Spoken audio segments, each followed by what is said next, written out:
Please marry my mom. Human. She's all I have. Left Captain. Lisa Morgan stood at the viewing port of the research station orbiting Kepler, 442b, watching the purple and gold swirls of the alien atmosphere below. Her mission was simple: establish first contact with the Zephyrian civilization and negotiate a peaceful trade agreement. What she didn't expect was to become the center of the most unusual diplomatic request in human history. The Zephyrians were a graceful species standing nearly 7 feet tall with pale blue skin that shimmered like starlight. Their elongated limbs moved with fluid precision, and their large violet eyes held intelligence that rivaled humanity's greatest minds. But it was their emotional capacity that truly set them apart. Zephyrians bonded for life, and when their partner died, they rarely survived. The grief Lisa had been working with the Zephyrian Council for 3 weeks when she first met Kira and her daughter, Zara. Kira was a stunning example of her, species with silver hair that flowed like liquid mercury, and eyes that held both wisdom and deep sadness.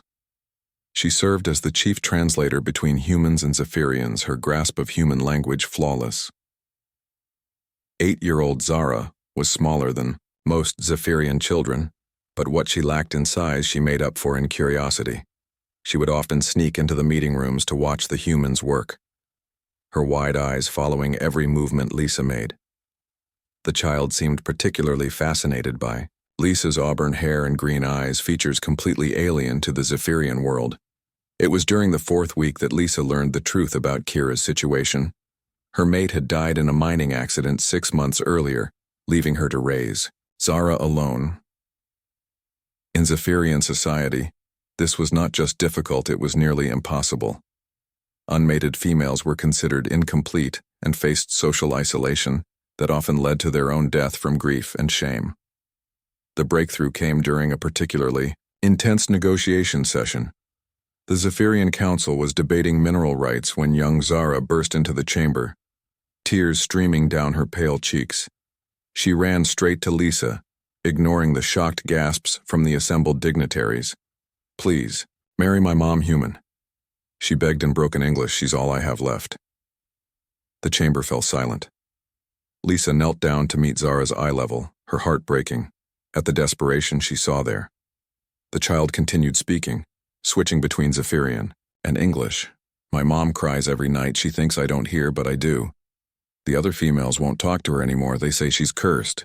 The elders want to take me away because they think she can't care for me alone. But you're strong. You make her. Smile, I've seen it. Please don't let them take me away. Lisa looked up at Kira, who stood frozen in the doorway, her face a mask of horror and embarrassment. The other Zephyrians were muttering among themselves, some with disapproval, others with what seemed like understanding. Ambassador Cole stepped forward, ready to defuse the diplomatic incident, but Lisa raised her hand to stop him. She had spent enough time among the Zephyrians to understand their culture better than most humans. Their society was built on partnership and family units. Without a mate, Kira was considered broken and incomplete. But Lisa had observed something the Zephyrian Council seemed to miss. Kira was one of the strongest individuals she had ever encountered. She had learned multiple alien languages, mastered complex diplomatic protocols, and raised a brilliant child, all while grieving her lost mate. She wasn't incomplete, she was extraordinary.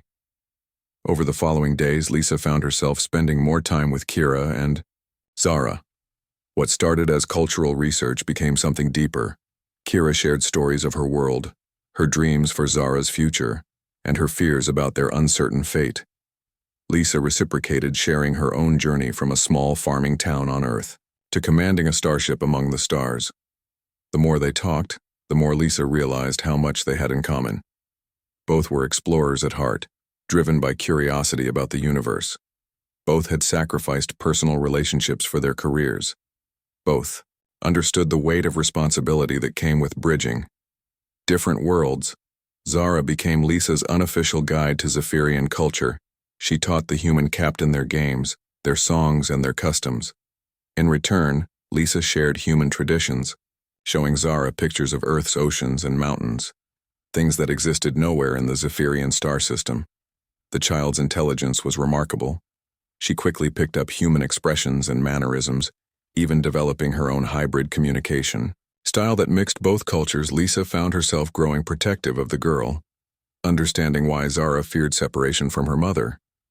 The political situation grew more complex when the Zephyrian Council formally requested Zara's custody. They argued that Kira's unmated status made her unfit to raise a child, particularly one showing such promise. The council wanted to place Zara with a mated pair who could provide proper guidance. Lisa watched Kira crumble at the announcement. The proud translator became a shadow of herself, barely able to function during meetings. Zara clung to her mother with desperate intensity, sensing that their time together was running out. That night, Lisa made a decision that would change 3 lives forever. She requested a private meeting with the Zephyrian High Council and made an unprecedented proposal. "I formally request to be considered as Kira's mate," she announced to the shocked assembly. The council erupted in debate. Some members argued that humans and Zephyrians were too different to form proper bonds. Others questioned whether a human could understand the sacred nature of Zephyrian partnership. Lisa stood firm through it all. "I have observed your customs and understand the commitment required," she continued. "I have seen Kira's strength, her intelligence, and her devotion as a mother. I believe we can build a partnership that honors both our species while providing Zara with the stable home she deserves." The debate lasted hours. Elder Nyx, the oldest member of the council, finally called for silence. She studied Lisa with ancient eyes that had seen generations of Zephyrians rise and fall. "Human captain," she said, her voice carrying the weight of centuries, "your species is known for making impulsive decisions based on emotion rather than logic. But I sense something different in you. You speak not from passion, but from understanding. Tell us why you would bind yourself to our customs." Lisa took a deep breath before responding. "On Earth, we have a saying that it takes a village to raise a child. But sometimes one person can be a village if they have enough love and determination. Kira has been that village for Zara. I want to help her continue being that village. I want to learn. Your ways honor your traditions and be worthy of the trust you place in me." The council voted at dawn. The decision was close, but ultimately they agreed to allow the unprecedented union. There were conditions. Lisa would have to undergo extensive cultural training. She would need to prove her commitment through a series of trials, and she would have to pledge to honor Zephyrian law, even when it conflicted with human customs. Lisa agreed to everything. The bonding ceremony took place under the light of 3 moons, a sacred time in Zephyrian culture. Lisa wore traditional robes that had been specially made to accommodate her human form, while Kira appeared in garments that had belonged to her family for generations. As they exchanged vows, Lisa felt the weight of what she was undertaking. This wasn't just marriage in the human sense, it was a complete joining of lives, destinies, and responsibilities. She was not just becoming Kira's mate, but Zara's second parent and a bridge between 2 civilizations. The ceremony concluded with the binding of threads, an ancient ritual, where both partners wove together fibers that represented their individual lives, creating something new and stronger.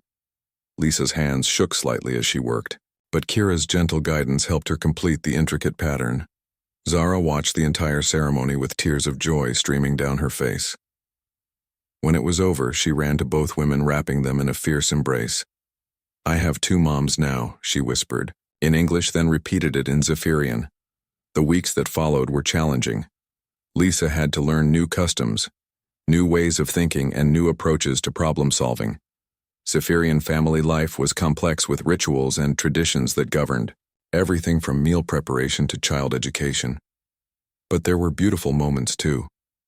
Lisa discovered that Zephyrians sang lullabies that could calm any nightmare, and their method of storytelling created immersive experiences that felt like dreams. Kira taught her the art of memory, weaving where important family moments were preserved in crystalline structures that could be revisited for generations.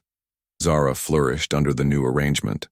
Her confidence grew as she no longer feared separation from her mother. The child began excelling in her studies and even started teaching other young Zephyrians about human culture, creating the first truly integrated educational program on the planet. Lisa found that her own perspective on life had changed. The urgency that had always driven her career was replaced by a deeper sense of purpose. She was not just exploring space or negotiating treaties. She was building a future where different species could truly understand each other. The trade agreement that had originally brought Lisa to Kepler 442b was signed 6 months after the bonding ceremony. But by then it had become secondary to the relationship she had built. The real victory was not in the exchange of goods, but in the exchange of hearts and minds. Years passed and Lisa never regretted her decision. Kira became not just her mate but her best friend and intellectual equal. They worked together on numerous,